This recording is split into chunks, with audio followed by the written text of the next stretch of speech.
Esta segunda parte va a ser más breve para que después podamos dar lugar al diálogo, y también didácticamente hablando la voy a dividir en 4 partes. Estas 4 partes intentarían responder a la pregunta ¿qué hacer? Dado que ya hemos dicho lo que no hay que hacer. Primera reflexión. En toda respuesta que se le dé a esta pregunta, no hay que subestimar políticamente el papel que juega el testimonio. Decir la verdad, salvar el honor de la verdad oportuna e inoportunamente, tiene un valor político, es decir, obra sobre el bien común. Porque decir públicamente la verdad y sostenerla incide sobre la polis. No es solamente una actitud individual o subjetiva, porque uno proclama la verdad públicamente salvando el honor de la verdad. En el Cantar del Cid hay un personaje, Pedro Bermúdez, que dice: lengua sin brazos, ¿cómo osas hablar? Posiblemente este sea el retrato de nuestra situación. Somos lenguas sin brazos, lenguas que predican la verdad porque conocen la verdad, porque la han aprendido de los maestros, pero no tenemos brazos, no tenemos poderes, ni tenemos poder.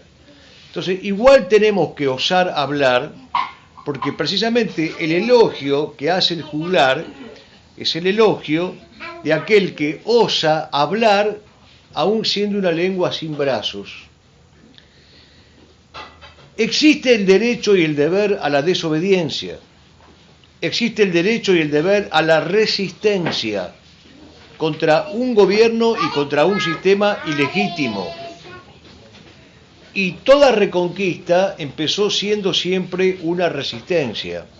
Históricamente hablando, no hay ningún acontecimiento reconquistador en la historia que no haya tenido primero un foco resistente, sea Sagunto, sea Numancia, sea el Alcázar de Toledo o la Vuelta de Obligado. Toda reconquista siempre empezó siendo una resistencia. Existe el derecho y el deber de negarse a pensar y a obrar como quieren obligarnos a pensar y a obrar los poderes políticos dominantes. Las ideologías destructivas, tal el caso del liberalismo, no deben prevalecer sobre la realidad. Dice Piper, y dice bien, cada vez que lo real se impone, cada vez que hablamos sí, sí, no, no, el primado de la mentira retrocede. ¿A qué le tiene miedo la mentira? A la verdad. ¿A qué le tenía miedo Kelsen? A la verdad. ¿A qué le siguen teniendo miedo hoy los liberales y los marxistas y los ideólogos? A la verdad. Entonces, cada vez que la verdad se proclama, cada vez que el primado de la verdad se ejecuta, hay un retroceso de la mentira y lo real se impone. Hay una tentación que hay que evitar, la tentación de creer que nosotros somos abstencionistas o que no hacemos nada. No somos abstencionistas, no estamos predicando la abstención política, estamos predicando la recta y justa participación política, acción política y representatividad política. No es no hacer nada, señalar lo que no se debe hacer. No es no hacer nada, enfrentarse a solas y sin medios con el poder corrupto. No es no hacer nada, no es abstencionismo, hacer de nuestras vidas vidas coherentes. Predicar que la política debe estar subordinada a la moral, ordenada al bien común y fundada en la concordia. Todo esto no es no hacer nada. Todo esto no es abstencionismo. Todo esto es hacer lo que se debe hacer. no debe ser abolido de nuestro horizonte ético-político el deber del heroísmo, el deber de la lucha, el deber de la batalla, el deber de realizar actos abnegados buscando el restablecimiento de la justicia. Todo acto a favor del bien común es un acto político. Todo acto concreto, específico y singular en pro del bien común es un acto político, porque el fin de la política es el bien común completo y no la toma del poder. Recordemos siempre que entre los nuestros fueron abatidos por su peligrosidad para la revolución y para la modernidad los que según el mundo no hacían nada, los que según el mundo no tenían soluciones, los que según el mundo no tenían ningún poder, ninguna función, ningún cargo. Fueron abatidos por extremadamente peligrosos los que no eran candidatos electorales, los que no formaban parte de partidos políticos, los que no eran agentes funcionales al régimen, los que no eran católicos liberales. Fueron abatidos Yenta y Saccheri. Y así como yo les decía hace un rato que cuando los rojos fusilan al Sagrado Corazón, sin saberlo nos están dando la razón, Cristo reina, luego yo que odio a Cristo no quiero que reine y lo fusilo, los que mataron a Yenta y a Saccheri también nos dan la razón. Los más peligrosos son los testigos. Los más peligrosos son los hombres que le dan preeminencia a la vida contemplativa. Los más peligrosos son los que señalan la verdad, trazan el camino de la verdad, la descubren y la transmiten y la comunican limpiamente a otros. En la idea y las ideologías, dice Yenta, los prudentes que se usan y los numerosos partidarios del mal menor tienen como maestro a Protágoras. El liberalismo moderno procede del gran sofista Protágoras, que sostenía contra el magisterio de Sócrates que el hombre es la medida de todas las cosas. Pero les pediría, y sobre todo a los más jóvenes, que presten atención a lo que les voy a decir ahora. A Yenta lo matan el 27 de octubre de 1974. O sea que su último día de vida fue el 27 de octubre de 1974. El día anterior, el 26 de octubre de 1974, Yenta dio la última conferencia pública en la cual hizo alusión a su propia muerte. Pero el día anterior a la última conferencia, el 25 de octubre de 1974, escribió una carta estremecedora dirigida al profesor Irán Zamboni, un amigo particular de Yenta, y Yenta le dice esto, que a pesar de los años que han pasado, 44, 45 años, yo no puedo dejar de leer sin sobrecogimiento. Yenta le dice al profesor Zamboni, mañana, o sea 26 de octubre, el 27 lo matan, mañana hablaré en un acto de relativa importancia. Lo haré como si fuera la última vez, porque hay que estar preparado y dispuesto. Lo que menos soporto son los nacionalistas y católicos tácticos que pretenden copar los movimientos y terminan sirviendo lo peor. Pero parece escrito esta mañana. Y si me apuran, les diría, abusando del giro retórico poético, que esto ha sido escrito esta mañana, para que aprendamos de una vez que lo menos soportable que hay es ese conjunto de supuestos nacionalistas católicos, o católicos en general, que se creen los grandes estrategas, los grandes tácticos, que pretenden copar los movimientos o crear partiditos políticos y terminan sirviendo lo peor. Creen que están sirviendo a la vida y reniegan del autor de la vida, que es Jesucristo, al que no son capaces de profesar públicamente, diciendo que el fin de la política es la realeza social de Jesucristo. Por eso hay que volver una y otra vez a este magisterio de Yenta. Por consiguiente, no cometamos el desatino de descalificar y de subestimar a los testigos. No cometamos el desatino de descalificar y de subestimar por abstencionistas a los hombres bien formados que se constituyen en autoridades aunque no tengan poder. Estos hombres ofrecen una solución para cada problema, no son escuchados por el mundo. Contrariamente, los hombres deformados, pero alzados con el poder, ofrecen un problema para cada solución, y estos sí son escuchados por el mundo. El padre Castellani dice: dar recetas es mucho más fácil que dar los ingredientes de las recetas. Desconfíen de los que ofrecen un recetario. Es preferible tener un ideario y no un recetario. Por eso cuando ustedes, con toda razón, derecho, yo los entiendo legítimamente, pero de un modo apremiante, urgente, acelerado, vertiginoso, se preguntan ¿qué hacer? ¿Qué hacer? ¿Qué hacer? Esta es la primera respuesta. No hay que tener un recetario para responder la pregunta ¿qué hacer? Hay que tener un ideario. Un ideario que consista en dar la verdad a la inteligencia, el bien a la voluntad y la belleza a la sensibilidad.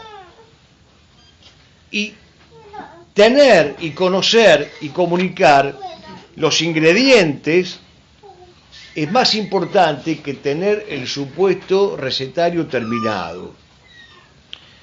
En la epístola a Dioneto, uno de los textos patrísticos más olvidados del siglo II, se dice que los cristianos deben ser el alma de la ciudad.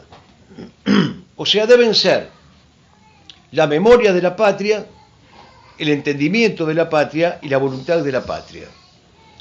Y esta es la verdadera misión política que nos compete. Ser, políticamente hablando, la memoria, el entendimiento y la voluntad de la patria. Y en la carta a los Hebreos se hace una distinción muy importante de alcances políticos. Se diferencia el espíritu de energía del espíritu de rendición. El católico debe tener espíritu de energía y no espíritu de rendición, tal como era el lema de los caballeros de Cristo en el occidente cristiano: batirse y no rendirse. O aquella máxima tan citada de Palafox, que después toma nuestro perro Cisneros: no sé capitular, no sé rendirme, después de muerto hablaremos. Hay un sermón de San Agustín, que es el sermón 340, que curiosamente ha pasado inadvertido y que parece ser el famoso recetario que todos piden y que nadie quiere conocer. San Agustín dice: ¿qué hay que hacer? Y da los ingredientes: corregir a los indisciplinados, confortar a los pusilánimes, sostener a los débiles, refutar a los adversarios, guardarse de los insidiosos, instruir a los ignorantes, estimular a los indolentes, aplacar a los soberbios, apaciguar a los pendencieros, ayudar a los pobres, liberar a los oprimidos, mostrar aprobación a los buenos. Vaya si tenemos cosas para hacer. Vaya entonces si no nos declaramos abstencionistas, sino que estamos proponiendo hacer las cosas que no proponen hacer aquellos que están dedicados a la vida política porque creen que esto no es política. Y es política todo aquello que contribuya, que coadyuve al bien común completo, entendiendo por bien común completo la sumatoria, si se me permite hablar analógicamente, del bienestar ordenado a la virtud y del bienestar y la virtud ordenados a la salvación. No basta, si uno se dedica a la política y es católico, no basta con proponer el bienestar.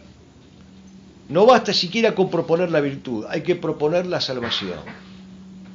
Si no se propone el bienestar y la virtud ordenados a la salvación, no tenemos una política católica. Segunda reflexión.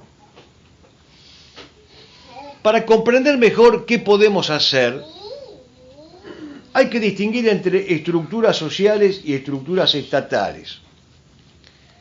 Estas últimas, las estructuras estatales, son creadas por el poder político y desde el poder político.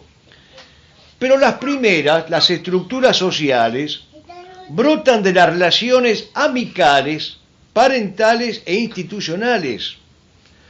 Relaciones que el hombre entabla a partir de la familia, por el solo hecho de vivir en un hogar que está inserto en un barrio, en una aldea y en una comarca. Este es el primero y el más propio de los ámbitos para aplicar el famoso principio de subsidiariedad. Y es en este ámbito donde podemos y debemos hacer nuestro aporte al bien común. Es en este ámbito donde podemos ser subsidiarios, que es un principio importantísimo de la política. Y es en el ámbito de los cuerpos intermedios que son, en condiciones normales, prolongación de la familia.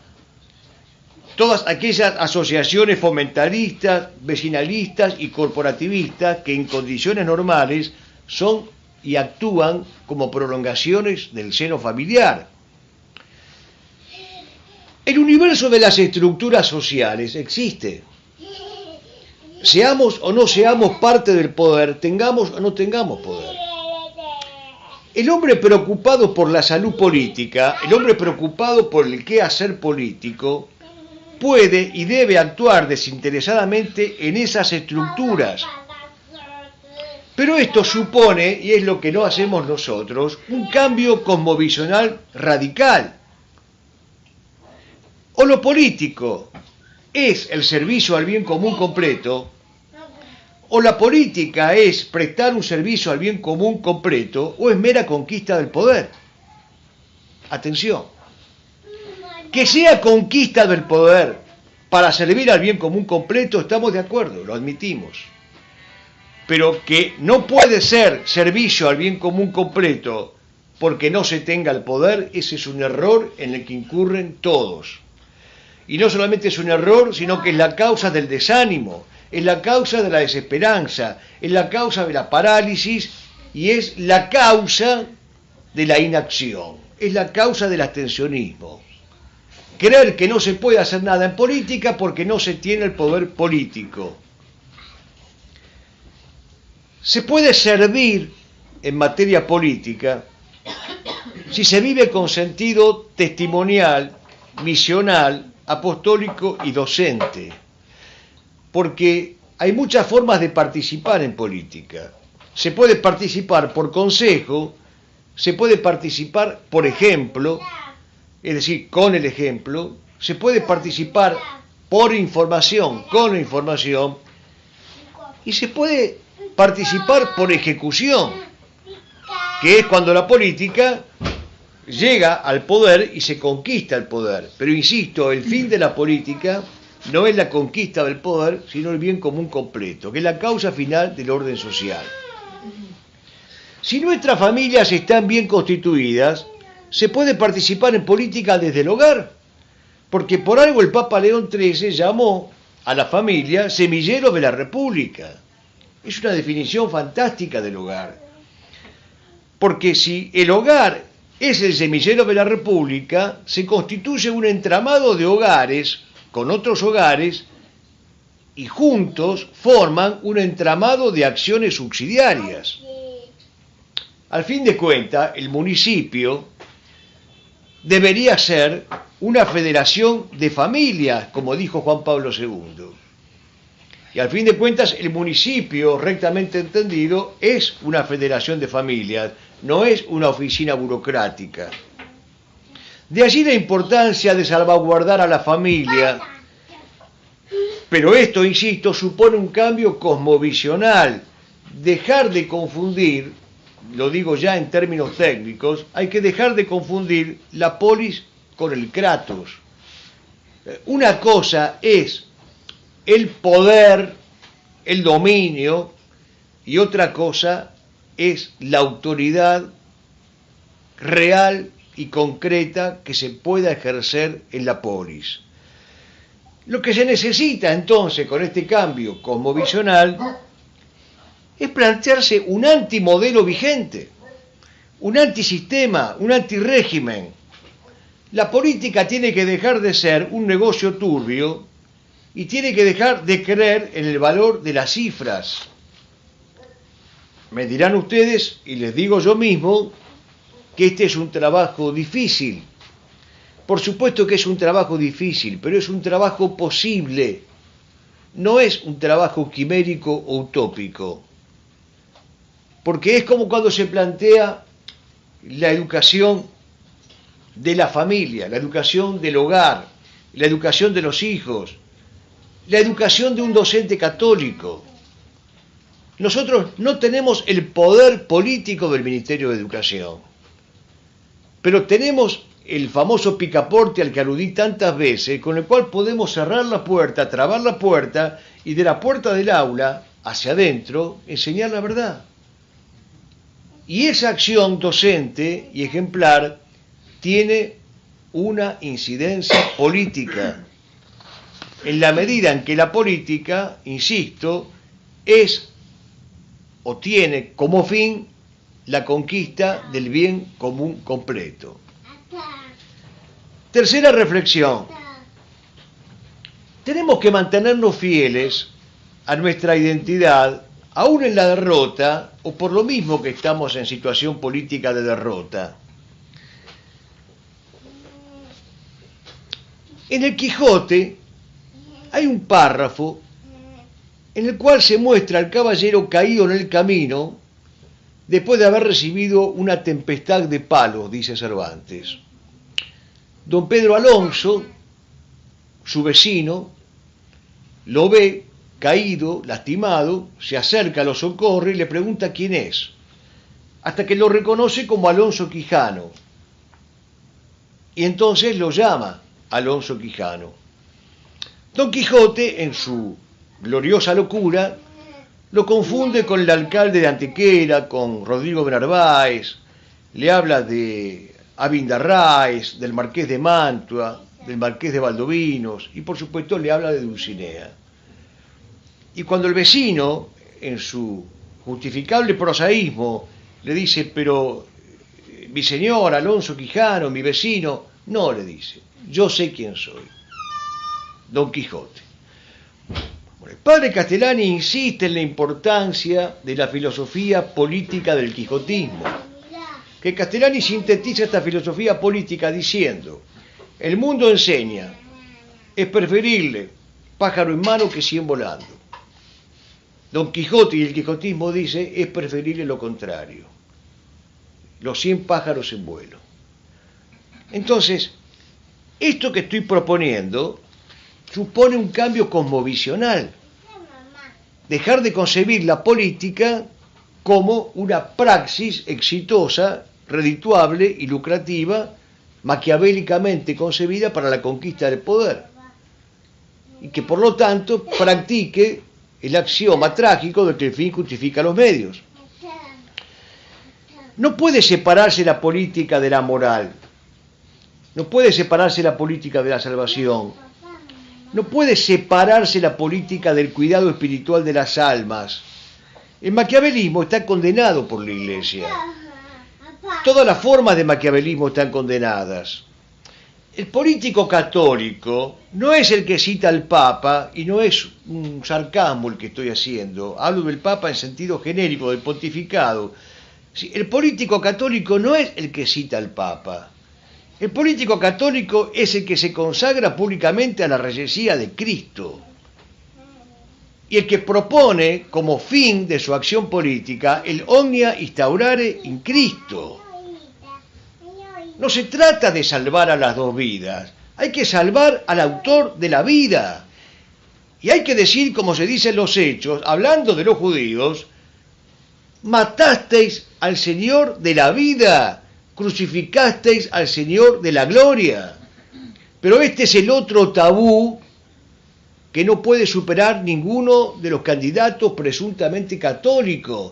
Nadie tiene la lucidez y el coraje de nombrar con los nombres conocidos e irreemplazables a los judíos y a los masones.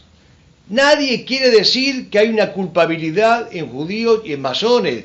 Nadie quiere hacerse cargo de decir públicamente: estoy en contra del judaísmo y de la masonería, porque tengo motivos, porque tengo razones, porque me sobran las causas para estar en contra de estos enemigos declarados de Dios y de la patria.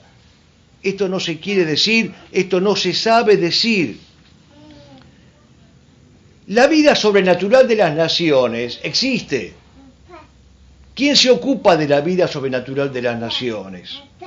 Estamos legítimamente preocupados por la vida de los embriones, por la vida de los fetos, por la vida de nuestros chiquitos asesinados en los vientres maternos. ¿Quién se ocupa de la vida sobrenatural de las naciones?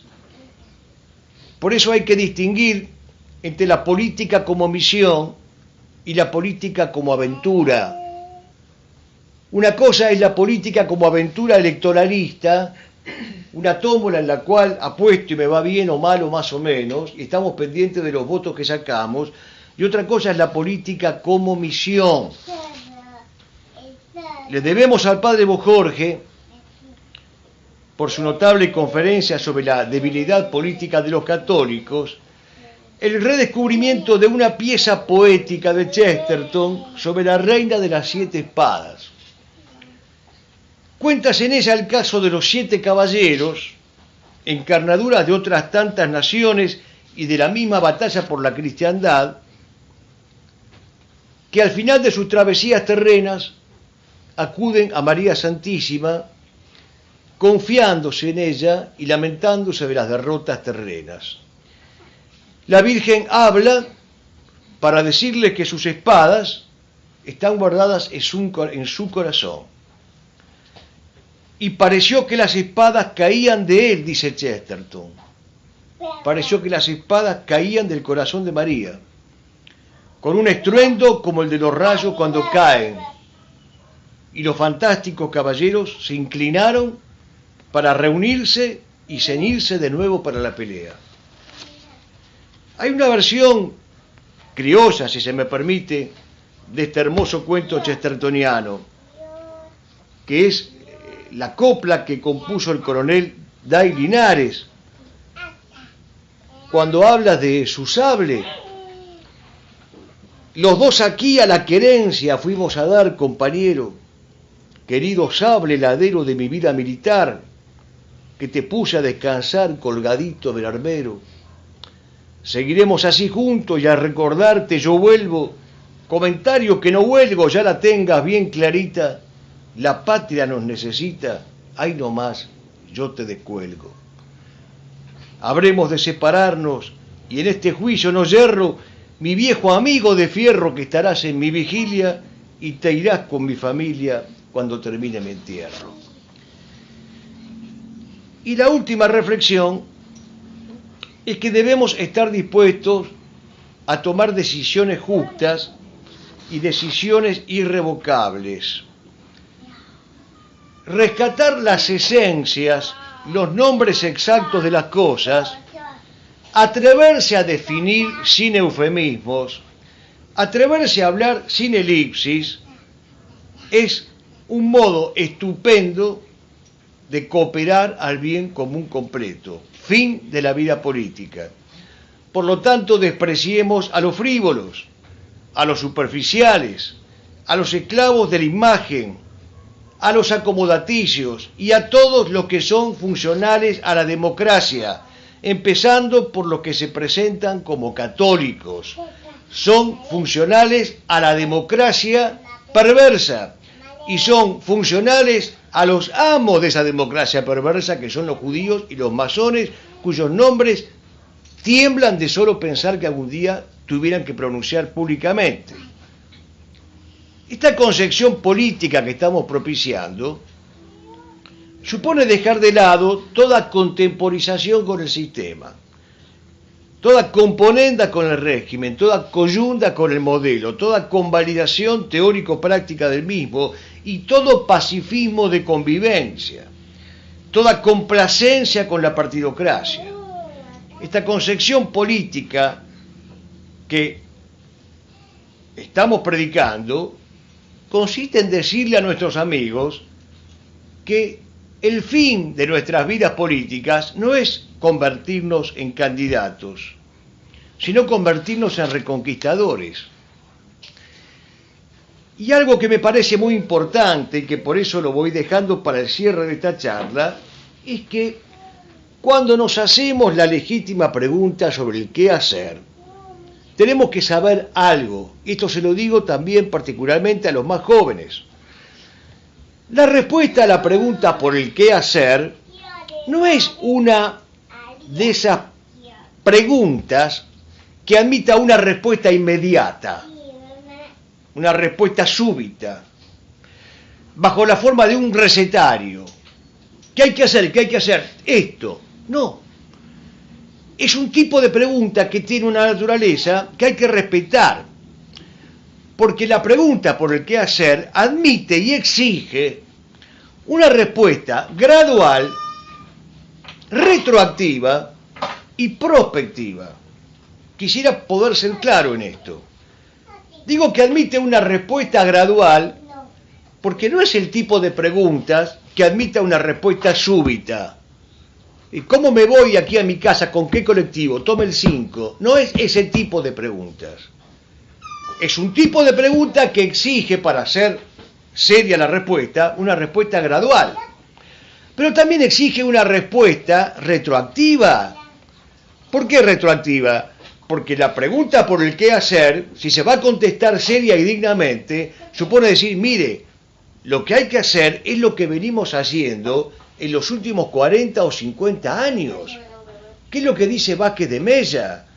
Si van a votar, que voten los muertos, que voten las generaciones que nos precedieron. Por eso cuando él dice que la tradición es el sufragio universal de los siglos. Entonces, si me van a preguntar qué hay que hacer, tengan en cuenta lo que se viene haciendo, no desde las personas de mi generación, sino desde las distintas generaciones precedentes que fueron haciendo cosas sin las cuales hoy no estaríamos aquí nosotros. No estaríamos físicamente, corpóreamente, y no estaríamos metafísica y espiritualmente. Nosotros somos herederos de aquellos que le dieron respuesta al qué hacer y contestaron al qué hacer haciendo un montón de cosas buenas, algunas de las cuales no existían. Por poner un ejemplo, el revisionismo histórico. Si hoy podemos conocer la verdad histórica, es porque hubo toda una generación que se dedicó a decirnos la verdad histórica conculcada.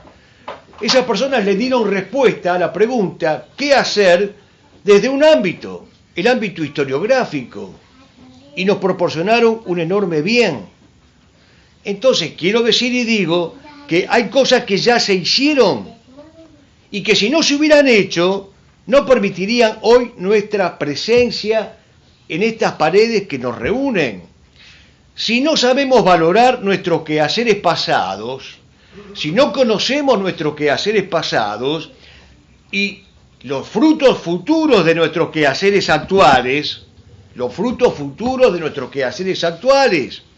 no digamos después y no permitamos después que se diga que no estamos haciendo nada. Porque esto es lo del refranero criollo, si no maté reyes moros, engendré quien los venza. Yo puedo decir, y hablo a título personal, pero sé que todos ustedes podrían hacer lo mismo, que el paso de los años me permitió ver algunos frutos que parecían imposibles de ser vistos cuando se empezó a ejecutar y a predicar un cierto curso de acción. Entonces, la respuesta a la pregunta por el qué hacer es una respuesta que admite una gradualidad, un sentido retrospectivo, pero también un sentido prospectivo. Lo digo una vez más, no somos abstencionistas. Creemos en la primacía de la contemplación sobre la acción, sin negar que de la primacía de la contemplación emane una acción legítima, justiciera y necesaria. Creemos en la militancia política ejecutada con sentido misional, apostólico, docente y formativo, lejos y ajenos a los empujones por pescar alguna parcelita de poder, que es lo que dice Castellani: politiqueros y comités puro grito y trapo, y los partidos tan igualitos como porotos, quítate tú que me pongo yo porque soy más guapo, y la gran farsa de echar los votos. Castellani habla del esfuerzo largo y continuado del esclarecimiento. Entonces, no somos abstencionistas, no somos cómplices, somos contrarrevolucionarios, no somos revolucionarios y no somos modernos, somos tradicionalistas. Hay un poeta salteño,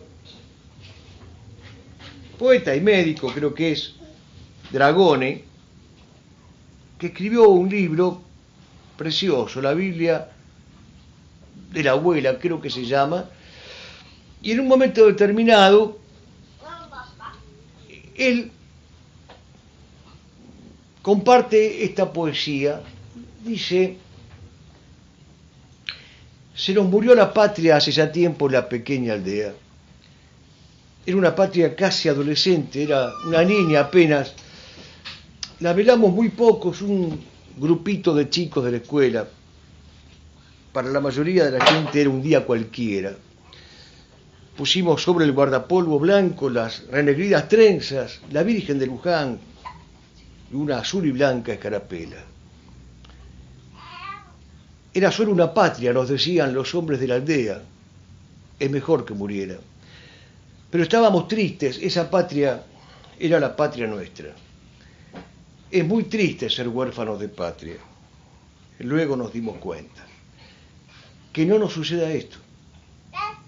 Que nos demos cuenta ya que no se puede ser huérfanos de patria. Que nos demos cuenta aquí y ahora de que a la patria hay que amarla con amor de padre, con amor de esposo y con amor de hijo. El amor de hijo está hecho de obediencia. El amor de padre está hecho de tutela. Y el amor de esposo está hecho de enamoramiento renovado y constante. Entonces, a la patria hay que amarla de esta manera. Si somos capaces de este amor esponsalicio a la patria, de este amor filial a la patria y de este amor paterno a la patria, también estaremos haciendo política, es decir, prestarle un servicio al bien común y cooperar con el bien común. Bien, aquí damos por terminada la segunda parte, por si hay lugar para preguntas o comentarios o lo que les parezca adecuado. Muchas gracias.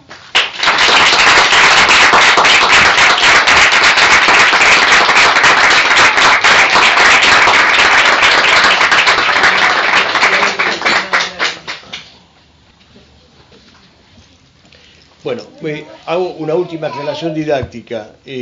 Nadie está obligado a preguntar, primero.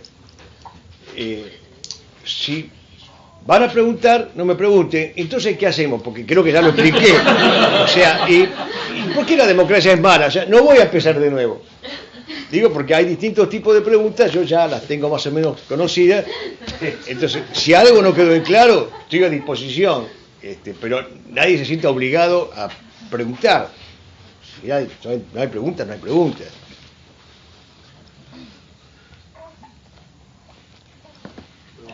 Creo que los inhibí, sí. Usted dijo lo del sufragio universal y dijo que iba a decir la diferencia con elegir gobernante. No sé si... Sí, tenés razón. El asunto es así. Porque la gente cuando escucha que yo digo, cuando usted dice que el sufragio universal es la amnistía universal, bla, bla, bla, dice, pero entonces que no se puede elegir un gobernante, sí. Sí, toda la vida la Iglesia, el magisterio de la Iglesia, enseñó que se puede elegir al gobernante, pero el derecho a elegir a un gobernante no es un derecho absoluto o taxativo, es un derecho eventual, condicional y restringido. Es decir, que dadas ciertas condiciones se puede elegir al gobernante. O sea, no es lo mismo entonces elegir un gobernante bajo el sistema del sufragio universal que elegía un gobernante bajo otro sistema que no sea el sufragio universal. Primera aclaración.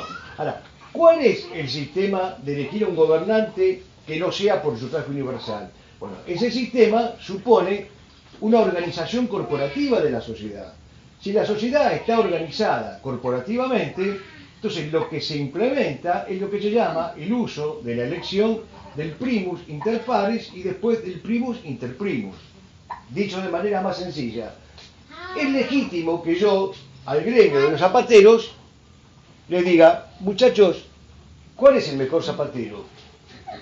Y Santo Tomás, siguiendo a San Agustín, dice, si ese gremio, si no están corrompidos, si no están envilecidos, si no son pasibles de la tentación de la venalidad, o sea, dados ciertos requisitos y condiciones, van a elegir de verdad al mejor zapatero. Pero aclara también Santo Tomás, si eligen al mejor zapatero, porque no están corrompidos y lo eligen de verdad al mejor zapatero, la pregunta retórica de Santo Tomás es esta, ¿es el mejor zapatero porque lo eligieron? ¿O lo eligieron porque es el mejor zapatero? Esto último. O sea, lo que hace la corporación, lo que hace la cofradía, lo que hace el gremio, si no está envilecido, repito, si no está ultrajado por la venalidad, lo que hace es designar o elegir, pero no delegar poder, no confiere poder. Si yo elijo al mejor zapatero y realmente lo elegí porque es el mejor, lo estoy designando, lo estoy nombrando, lo estoy eligiendo, pero no le estoy dando poder. No tengo ningún poder, lo que hago es reconocer que fulano es el mejor porque estoy en condiciones de reconocerlo, porque conozco mi oficio. Ahora, yo no le puedo al gremio de los zapateros preguntarle, mire, me tengo que operar de la cabeza, ¿usted me podría decir quién es el mejor neurocirujano? Eligen y voten. Elijan, voten, yo me adapto. Acá está mi cabeza, que venga cualquiera por un bisturí y me la corte. Bueno, este ejemplo que es chistoso, lo trae Platón. Platón lo pone. Y es una locura pensar que en la República una persona tiene un problema de salud y lo va a someter a plebiscito multitudinario. Entonces es una locura pensar, dice Platón, que algo más importante que la salud privada, que la salud pública, la salud populi, se va a dejar librado al frenesí multitudinario de la gente. Entonces, ¿por qué les decía yo esto? Porque nadie niega que, dadas ciertas condiciones y requisitos, se pueda elegir a un gobernante. Es más, es aconsejable que la sociedad orgánica elija a un gobernante, pero la sociedad orgánica, porque entonces se elige al primus inter pares, al primero entre pares, y luego al primero entre los primeros. Eso tiene más lógica, lo cual tampoco quiere decir que el sistema es infalible. No quiere decir que sea infalible, pero quiere decir que es más justo, está transido de legitimidad y sobre todo de logicidad. Tiene lógica, porque tiene lógica que yo le pregunte a los carpinteros quién es el mejor carpintero. Tiene lógica. O que le pregunten a los maestros quién es el mejor maestro o lo que fuere. Entonces, lo que yo quería decirles, y bueno, un alma caritativa se acordó y me hizo la pregunta, es que nosotros no estamos en contra de la elección de los gobernantes. Estamos en contra de la elección de los gobernantes bajo el sistema del sufragio universal. Porque allí está la mentira intrínseca. Bajo otro sistema que no fuera del sufragio universal hay mayor garantía de logicidad y de razonabilidad y de licitud.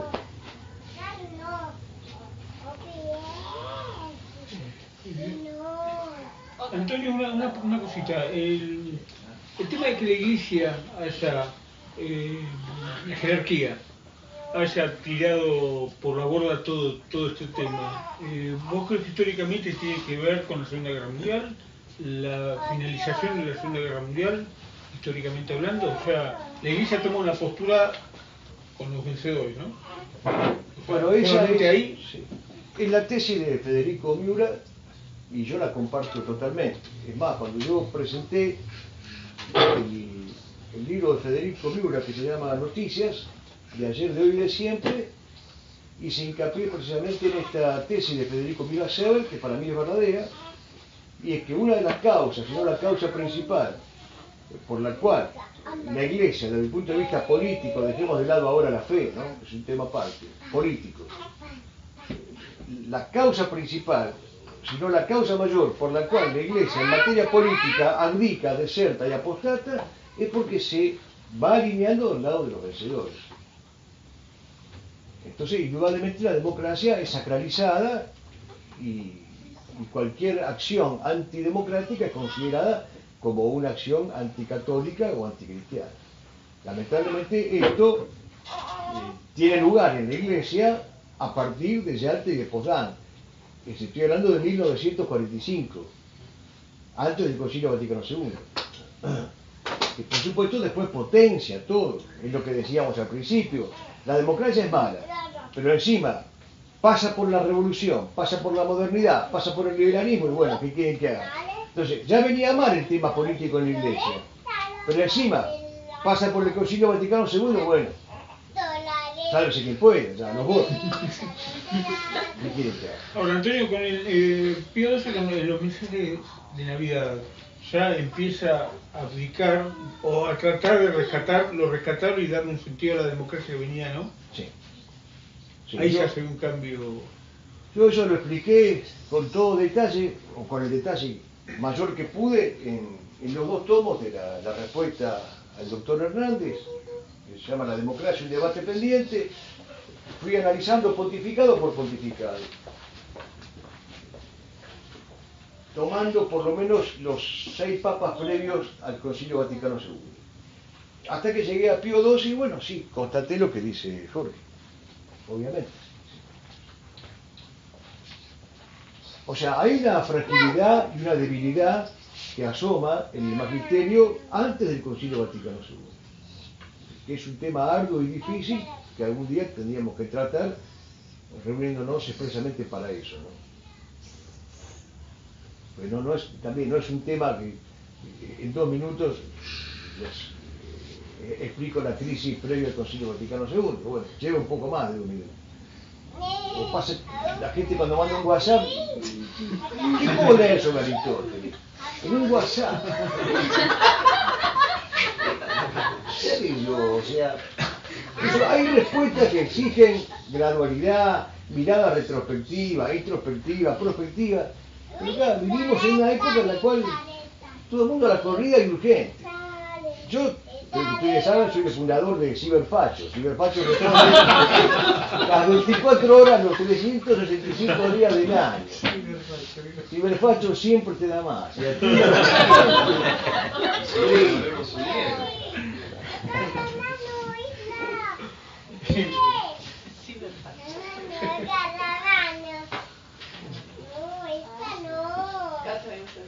Ah, sí. No me quedó claro cuando se dice que el sufragio universal es una mentira. Bueno, lo dice Pío IX. Sí.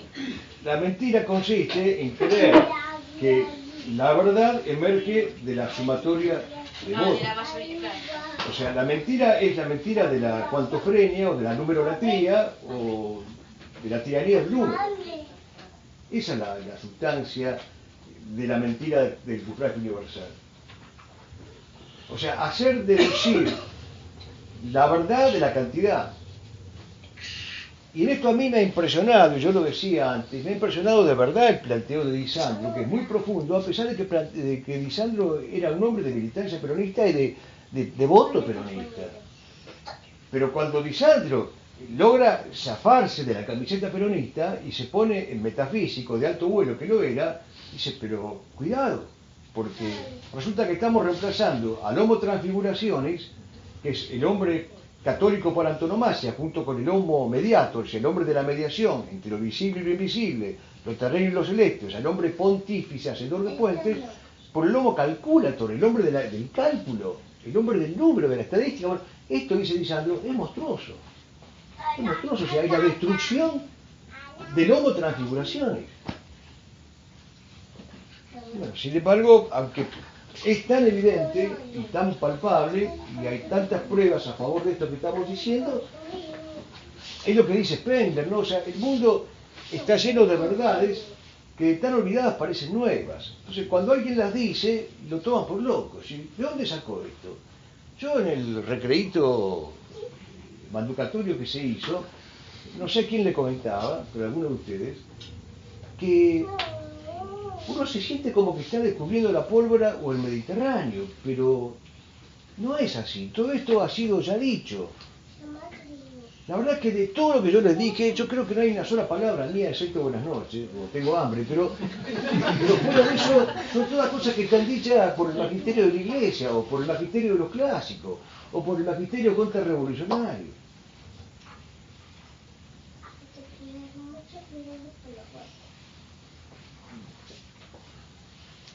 Yo tengo una consulta.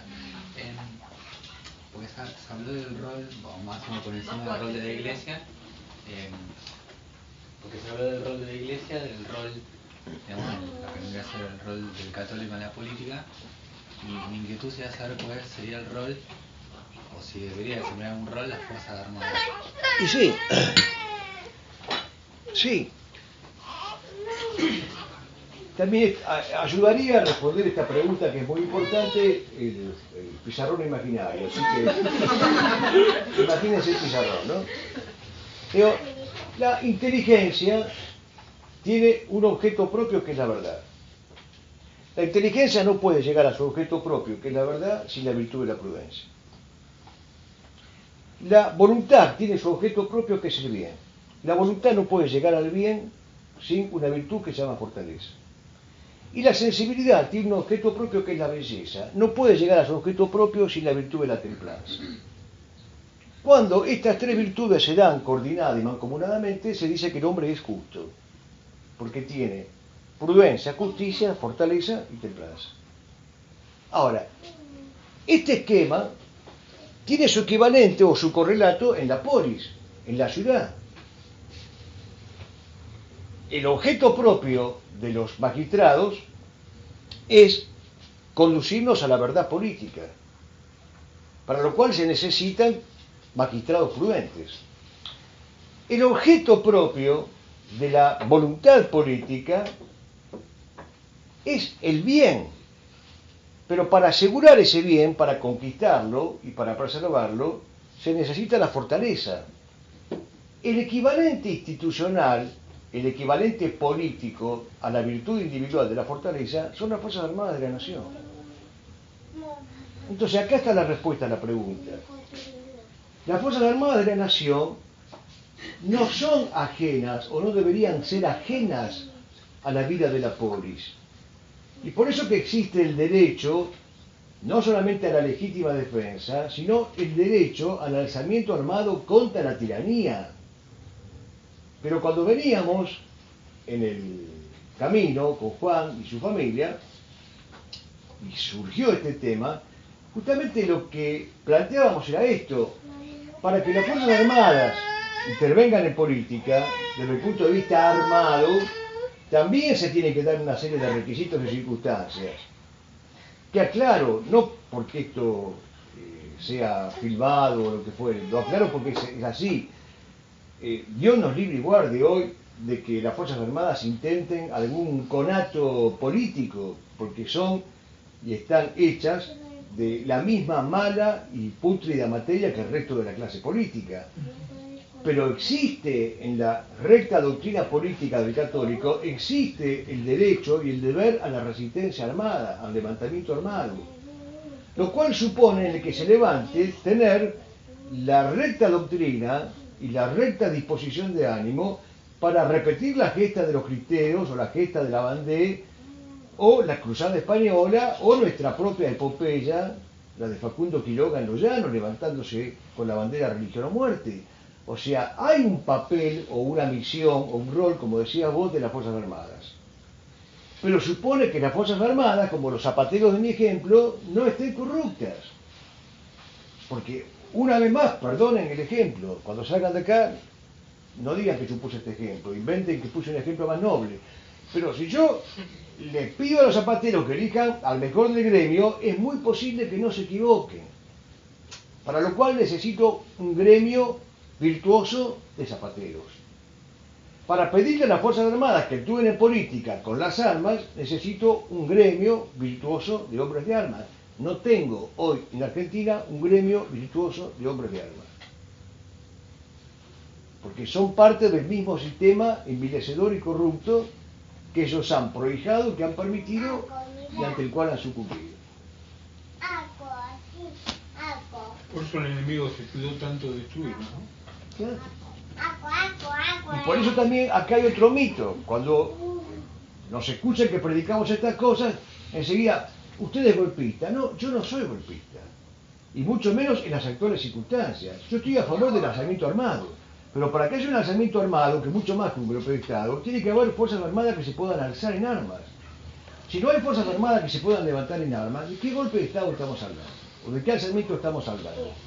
Pero lo que yo no puedo es negarles a ustedes y a mí mismo aquella parte de la doctrina positiva, diría Yenta, que dice que las Fuerzas Armadas de la Nación son indivisibles del destino político de la nación misma.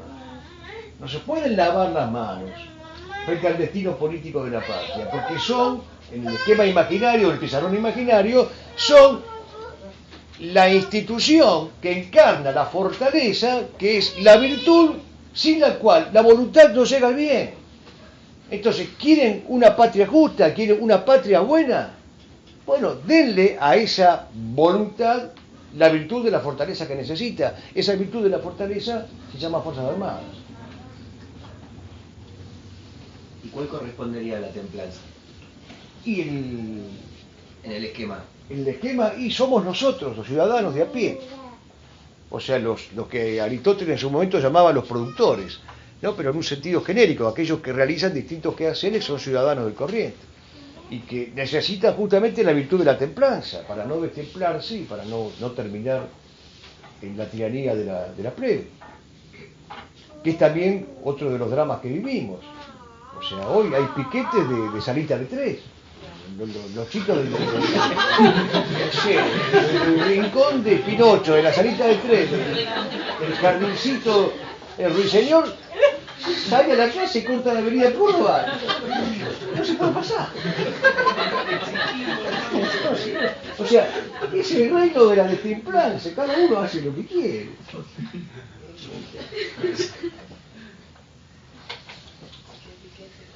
Sí. Una pregunta. La soberanía popular en sí misma, ¿no es una mentira el concepto de soberanía, como que es impracticable? Más allá si uno está o no está de acuerdo, pero ¿no es una utopía? Sí, ¿Soberanía sí. popular? Sí, claro, es absolutamente impracticable. O sea que está muy bien eso, está muy bien. O sea que, aunque no hubiera una crítica filosófica, aunque no hubiera ninguna crítica metafísica, teológica, en la práctica es un blef, porque usted vota a fulano creyendo que le da su poder con su voto, y fulano hace lo que quiere. Y usted lo votó a lo mejor porque le pareció bueno. No, pero yo hablo del tema de la manipulación de la masa también. Sí, bueno, está estudiado el tema de la propaganda política, claro. Sí, es un buen argumento ese, es un buen argumento. O sea, aunque uno no tuviera todo el arsenal filosófico para decir es mala porque destrona a Jesucristo, bueno, es mala por mil motivos, es mala por lo que está diciendo usted. En la práctica es una tomadura de pelo a la gente. Es una gran tomadura de pelo al electorado. Y después vienen los que encima se arrancan la vestidura. Uy, yo lo voté creyendo. No, pero a mí en realidad sí, me gustaba cómo se vestía la esposa de Macri, entonces lo voté. Porque marca tendencia. Está bien, es la militancia fotográfica, la militancia del vestuario. O sea, votamos a un personaje porque la mujer se viste bien. De todas maneras, yo insisto que lo mejor que tiene Macri es la esposa. Pero es un disparate votar a alguien por la imagen de la esposa. Ni tampoco la esposa. No es la esposa, en fin. No, pero está... La tercera mujer de... No, eso está en periodo de discernimiento. La iglesia ahora considera eso, respeta esos momentos. Periodo de discernimiento. ¿Qué va a hacer? Antonio, cuando Sí. la gente... ¿Me está filmando? Sí. Me pongo al lado de... Voy a quemarme yo solo. No, cuando la gente viene con argumentos, a ver, típico últimamente, ¿no? Cuando se trata de salvar vidas, votar a quien sea, si es un partido pro vida, entre comillas, ¿no? Pero de partido pro vida.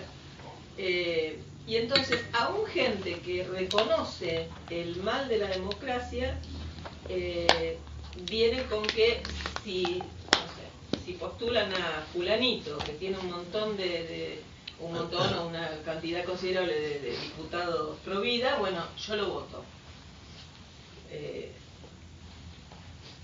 Yo se contesté, pero bueno, una respuesta.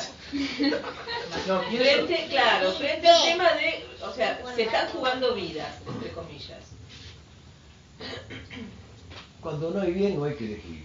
Y los candidatos pro vida que tenemos hoy no son la encarnadura del bien político. Son parte de la mistificación y de la funcionalidad del sistema. Esa es la triste verdad. Yo no quiero dar nombres para no ofender a nadie, pero la triste realidad es que todos los candidatos prohibidistas tienen una confusión mental en la cabeza que es pasmosa. Y lo peor es que creen que sus respectivos oficios los habilitan al noble arte de la vida política, y no es así. Uno puede ser un excelente médico, o un excelente abogado, o un excelente soldado, y no estar habilitado para la vida política. Porque yo esto lo aprendí, y valga el recuerdo, el día del velatorio de Yenta. Lo estaban velando a Yenta y estábamos en la casa de la calle Céspedes y estaba el padre Eliseo Melchiori, muy amigo de la familia. Y yo me acuerdo que me acerqué al padre, tenía 23 años, yo creí que era grande, ahora me di cuenta que era una criatura. Y le dije, padre, digo, mire, estoy trabajando en el colegio Q, y hay una maestra, María del Carmen, no me acuerdo el apellido, que lo conoce usted y que lo quiere mucho.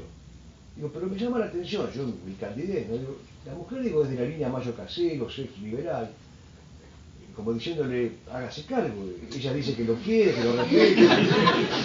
Y el padre Eliseo Melchiori me dijo algo que me parece ahora que sirve para contestar el planteo correcto de Virginia, ¿no? Dice, mira, Antonio, me dice, de todos los ámbitos en los cuales la cultura se puede manifestar, a mi juicio, me dijo él, el ámbito más difícil en el cual un hombre puede ser cabalmente culto es el ámbito político. Es verdad. Los años me llevaron a la constatación de que es verdad. O sea, puede haber gente cultísima en medicina, en táctica, en estrategia, en ciencias jurídicas, en arte, en lo que sea, pero son analfabetos políticos. Son analfabetos políticos. Sí, cuando hablan de política dicen cualquier cosa. Y es más, han aprendido el artilugio de que para actuar en política es mejor decir cualquier cosa, mientras no se toquen las chicharras que hacen saltar el tablero. Y la metáfora no es mía, sino que de Toffler. Es decir, esto es un tablero. Un tablero eléctrico, ¿no? Un tablero eléctrico. Si yo toco determinadas piezas, esto salta, es un cortocircuito. Si yo provoco un cortocircuito, no puedo seguir adelante, me quedo oscuro. Entonces, ellos ya saben cuáles son las teclas que no pueden tocar porque hay cortocircuito. Una tecla dice judaísmo, no la tocó. Masonería, no. Comunismo, no. Maricones, no. Entonces, toco ciertas teclas. Si toco estazo, bueno. Ahora, algún día, como diría Fierro, vendrá un criollo que ponga la mano en todo el tablero, en todo, le rompa todo. O sea, estoy acá para decirle que quiero que Cristo reine en Argentina. La primera medida que voy a tomar es matarlos a todos. Entonces, ya está, punto, ya lo dije, ya está. No sé, no es... Que venga pronto. Es lo que dice Borges, ¿no? Entre las cosas hay una de lo que no se arrepiente nadie en la vida, dice. Esa cosa es haber sido valiente. Y bueno, hay una crisis del coraje, hay una crisis de la lucidez. Entonces todas estas personas que ven, que insisto, son personas buenas, bien intencionadas, tienen una horribilísima confusión en la cabeza.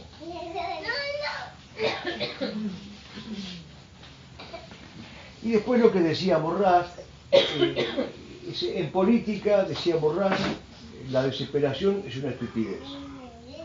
les aclaro que para Morraz decir estupidez es como para nosotros hoy decir la peor de las palabrotas, ¿no?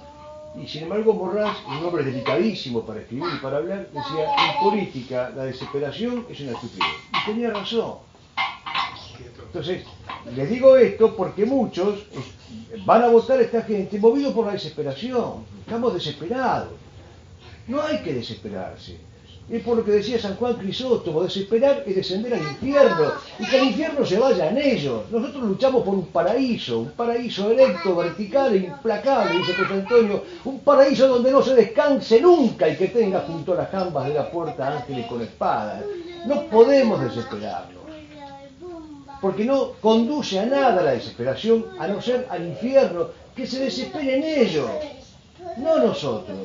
Nuestro sitio está afuera, al aire libre, bajo la noche clara, arma el brazo y en lo alto las estrellas, que sigan los demás con sus festines. Nosotros fuera, en vigilancia tensa, fervorosa y segura, ya presentimos el amanecer en la alegría de nuestras entrañas. Bueno, Y tampoco la tristeza, Antonio, ¿no? no, al contrario, Es una trampa desertará primero la tristeza con su país de soles indecisos, dice Marichal en la didáctica de la alegría. La tristeza es el juego más tramposo del diablo. Y una vez ahuyentada la tristeza, cuídate de los tristes. Ellos no ven la luz como no fuera por el solo agujero de su flauta. No, qué tristeza. No, de ninguna manera. Que se amarguen ellos, que se desesperen ellos. Por eso me fastidia la gente amiga, la gente nuestra, que viene con... No hay ilusión personal, que viene... ¿Qué hacemos? ¿A quién voto? Y falta ahora para... Viene la PASO, viene octubre. No vote a nadie, no vaya. Estoy en el registro de infractores. No voté nunca. Entonces, el día del juicio me van a preguntar eso. Usted votó, mire que hay dos casilleros. No voy. Tampoco hago un asado en casa. Al contrario, estoy de luto. Pero no voy, que vayan los demás. Yo no voy a votar. No voy. Y hay gente que cree, está esperando el resultado. Y después pone televisión a ver quién gana. Y ya lo mismo quién gana. Claro. Estamos a la espera del hombre oscuro que salvará la patria, que dice Don Orión. Dios permita. Aunque sea oscuro en sentido literal, o sea, aunque sea un negro, pero un negro...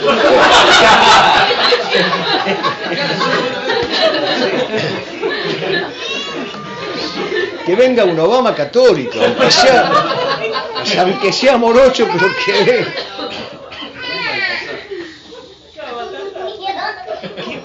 San Martín de Porres, no sé, ¿qué otro negro ilustre? San Agustín, Falucho, cualquiera de ellos.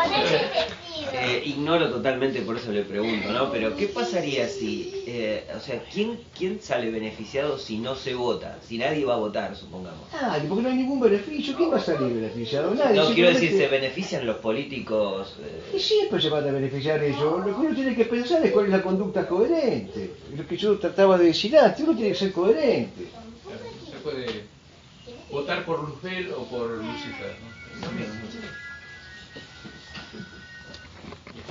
O sea, lo que quiero decir, no votar no tampoco favorece a... No, eso es un mito que largan previamente a las elecciones. Es un mito que no tiene explicación, no tiene lógica. ¿A quién beneficia el votar? Hay quienes inclusive plantean el tema de la impugnación del voto. Bueno, por eso digo, tampoco se puede crear el partido de los votos impugnados, porque el criterio es el mismo, es el criterio majoritarista y cuantitativista. Se participa. Claro, entonces, hay una connivencia, una complicidad en eso. Entonces, no se puede hacer eso, o sea, es el mismo criterio. Y en la antigüedad, en la época de la persecución a los católicos, hablo de las primeras persecuciones, estaban los famosos católicos niveláticos. Los católicos niveláticos eran aquellos que tenían el nivelo de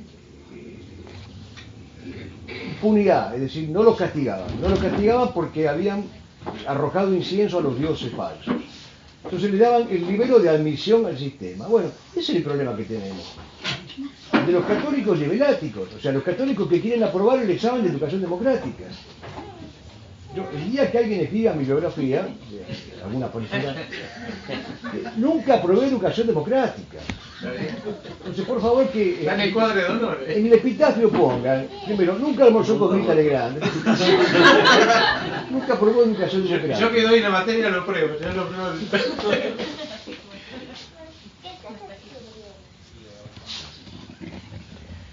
En fin. No, pero la desesperación de veras es mala consejera.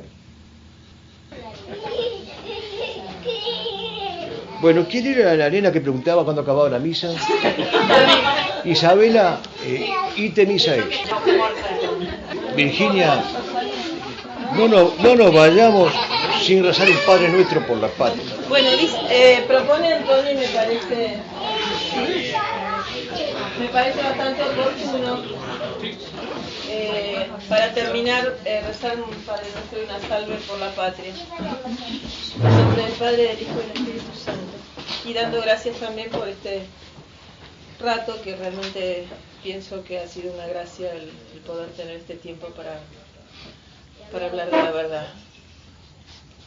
Padre nuestro que estás en el cielo, santificado sea tu nombre, venga a nosotros tu reino, hágase tu voluntad en la tierra como en el cielo.